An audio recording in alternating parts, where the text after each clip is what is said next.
Hi, this is Spiro with Newsbud, joined by Sibel Edmonds. With only 6 days to go for our Kickstarter campaign, a significant development has surfaced on the media landscape. It's no surprise in this day and age of technology that 62% of American adults get their news on social media. Recently, Google, Facebook, and Twitter have announced that they would take measures aimed at preventing the spreading of fake news. Now, Sibel, I doubt they will target any of the networks that actually disseminate fake news. Of course not. First of all, they don't even define fake news. What constitutes fake news? Are they referring to sensationalism, for example? Are they referring to false news coming from what is perceived by the public as legitimate news sources? So right now, the way it's worded, the way it's being circulated, it's really vague. First of all, what constitutes fake news? That's one. Number two, who is there to determine what is fake news or who is engaged in disseminating or producing fake news? So the devil is always in these little details, and that is not at all being discussed or talked about. But it's very, very dangerous because it's basically giving this signal that we as Newsbud and before Newsbud, Boiling Frogs Post, we have been warning people about. And that was, don't get too dependent upon these social media outlets, including even YouTube. Because as you know, these resources or channels, they are operated, they are owned, they are managed, they are directed by whom? By these mega corporations that have very, very tight partnership with the US government and other corporations.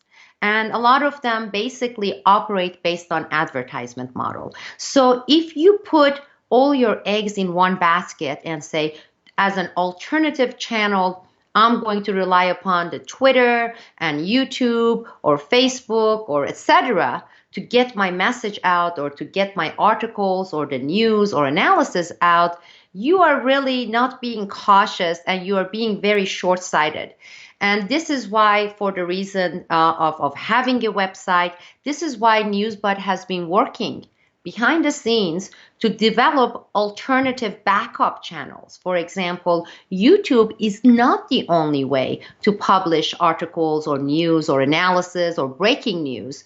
There are other means to do that, and we want to make sure that we have those areas covered. Now, with that said, interestingly, all these names of the different various publication outside the mainstream media that they are talking about right now, they are the more, I wouldn't call it really alternative media channels, but outside the mega mainstream media outlets.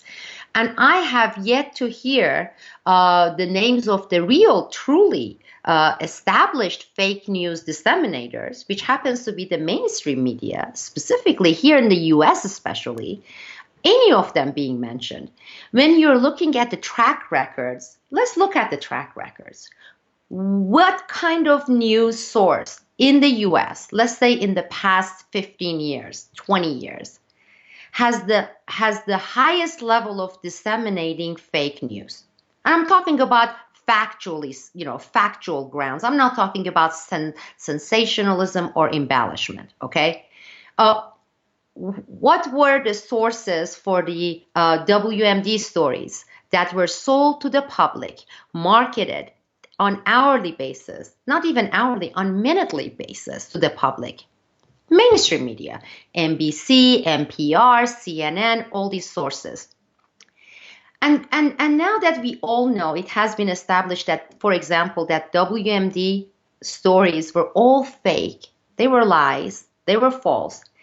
Can you recall any of these publications, mainstream media publication, NBC, CNN, NPR, PBS, ever coming and issuing an official formal retraction?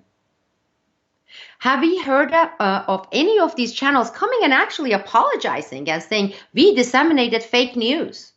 And we basically got us into the war by manufacturing consent from the public. And that cost tens of billions of dollars, if not trillions of dollars, in terms of dollar cost, and all these lives, people in Iraq and also American soldiers dying. So you're looking at criminal lie in this case. But what kind of consequences those mainstream media channels have faced? Another recent example would be what we, Newsbud, exposed. And this was only 3 months ago, Spiro. We caught NBC, okay, mainstream media, NBC News, manufacturing a lie, false news, disseminating all over the Twitter, which that's how we caught them, right? This was during the coup, as the coup was taking place in Turkey on the ground. And they actually said they got their information from a very high level Pentagon source, okay? They said to the public through Twitter, through their channels, okay, exposing it to millions of people, not only here in the United States, but all over the world. They said the leader of the Turkish government, the president in this case, was running away from Turkey. He was trying to get asylum granted to him in Germany. His plane was making rounds over the, circles over Germany trying to land because the coup basically was pretty much over. The coup makers had won. We caught them in this act. We started challenging them. We said, who's the source? Because we are getting real information from Turkey directly. And the president of that country currently is setting up a press conference in Istanbul. And you are saying right now at this point, he's over Germany trying to get asylum. Immediately, of course, they deleted within 24 hours that tweet. But then we demanded NBC to issue official public retraction and apologize for disseminating this false information, fake news, with grave consequences, with really grave consequences. And also to expose who their sources were, these high-level Pentagon sources who've been feeding them this fake news. This is no different than WMD in Iraq. This is no different than what they put out on Gaddafi in Libya. But this is what they have been engaged in. And it has been proven over and over and over again that they are the main source of fake news. Now, granted, I agree. There are these so-called alternative channels out there who are pumping fear and sensationalism. I don't want to even consider them news source. It is beyond me why people tune into these channels. They do it day in and day out. Of course, their model is nothing like Newsbud, okay? What they do is they have either some sort of a partisan sponsors, the sugar daddies, foundations that we talked about, or they rely on ad model. So they are in this box saying, we want to bring a lot of visitors to our YouTube channel or to our website so more people get to see the ads, the advertisement impressions, so we can fill up our money, our pockets with money. So when that is your goal, and that is to bring in audience to click on your YouTube, okay, or to click on your website, or click on your podcast to see the ads, then your purpose is not to give the public factual, vetted out, real news. You resort to what? Sensationalism. I mean, we saw these with elections. There are people who set up YouTube channel and they were saying, this is going to be the end of the world. There we were going to see these riots. Tens of thousands of people were going to die. Tanks were going to roll in. That's BS. But what they did is by making it almost factual sounding, they want to get their people on their YouTube channel and then make money. That's not journalism. That's sensationalism. That's tabloid journalism. This is the same as saying, oh, Kardashian is getting divorced. That's no different, but they are using political, headlines, put sensationalism factor in there with one purpose in mind, to bring in people, to increase traffic, and to basically fill their pockets with the ad dollars coming from whom? From the corporate models. But what we are doing as Newsbud is bypassing, eliminating all these factors. The increase in traffic for our news, for our analysis, whether through our YouTube channel or to our website, does not translate to a single penny because we do not have advertisements, any kind of advertisement. Also, we have been in this operation, in this business of really being a reliable analysis news source for almost 10 years. So we are in it for a long term. We are not short-sighted to want to have some increased traffic, fool people, trick people to click on our site, click on our YouTube channel, and then after a few months prove to be what? Hoax, sensationalist players. We are not that. We haven't been that. So this is why you, the viewers, come into this picture, because you are the ones who are making this truly alternative model possible. Because if we're going to say we are not going to get advertisements from corporations, which we are not going to be pocketed by the partisan agenda, we are not going to be in the pockets of the sugar daddies and foundation, and you supporting us is going to allow us to produce, I would say, pure news, factual news, not the sensationalism, not the hoax, not the embellishment. Well, this is the model. Now, back to the issue of Twitter and Facebook. I would wager a bet here. I would tell you this. They are never going to put on their list, or if it gets to be implemented, actually excluding and banning sources, fake news sources, that list is not going to include NPR, Democracy Now!, PBS. Of course not. They won't. They are going to target others, meaning those who don't have those law firms to go and defend their First Amendment. Those who cannot stand up and try to say, hey, this was not fake. Maybe it was sensationalism, which I look upon as, is something that is totally disgusting, but that's not a reason to ban somebody. To say, oh, well, you resorted into sensationalism. Look what the mainstream media is doing every single day. Look at George Soros fed alternative, so-called alternative news is doing. You are not going to see those names. What you're going to see is specifically targeted alternative outlets and channels. Granted, they may not be journalists. They may not be professional. They may resort to embellishment, but this is setting a very dangerous precedence.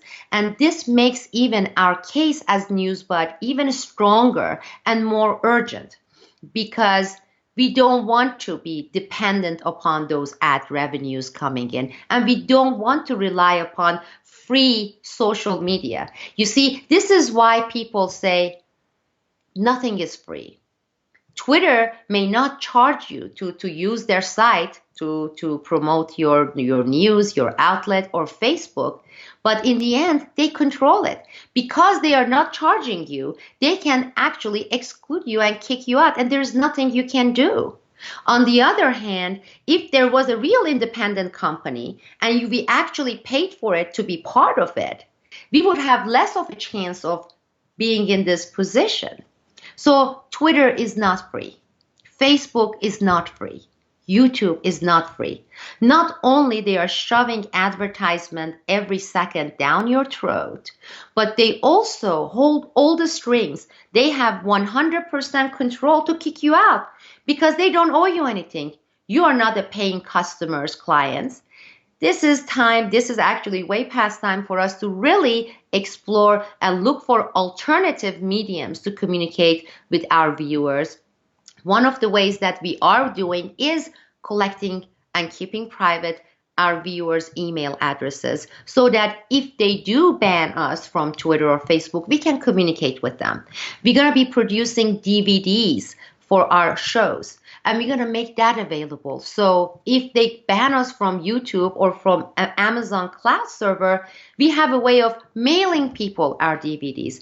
Our studio, our production, what we are doing, our activism is never going to be limited to channels, outlets like YouTube, Google, Twitter, Facebook. And we rely upon your support to not only exist, but to grow together as a community. As you said, Spiro, we have only 6 days left here. This model, there is nothing like it. And again, I invite people to go and look around, whether those tabloid alternative journalism or the sensationalism journalism or the foundation sugar daddies journalism, they are not going to find any model that even comes close to Newsbud. So we depend upon your support, your help. Together as a community, we can make them irrelevant. We can make Twitter irrelevant. We can. We can make Facebook irrelevant. Instead of panicking, let's take a moment, take a deep breath and say, how do we counter this? And I believe together we can.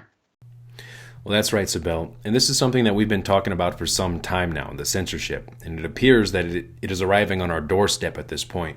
So it's now more important than ever to support independent media. We have 6 days left for our fundraising campaign on Kickstarter. Go there today. Pledge your support for the only 100% people-funded media online, Newsbud. Thank you. Thank you.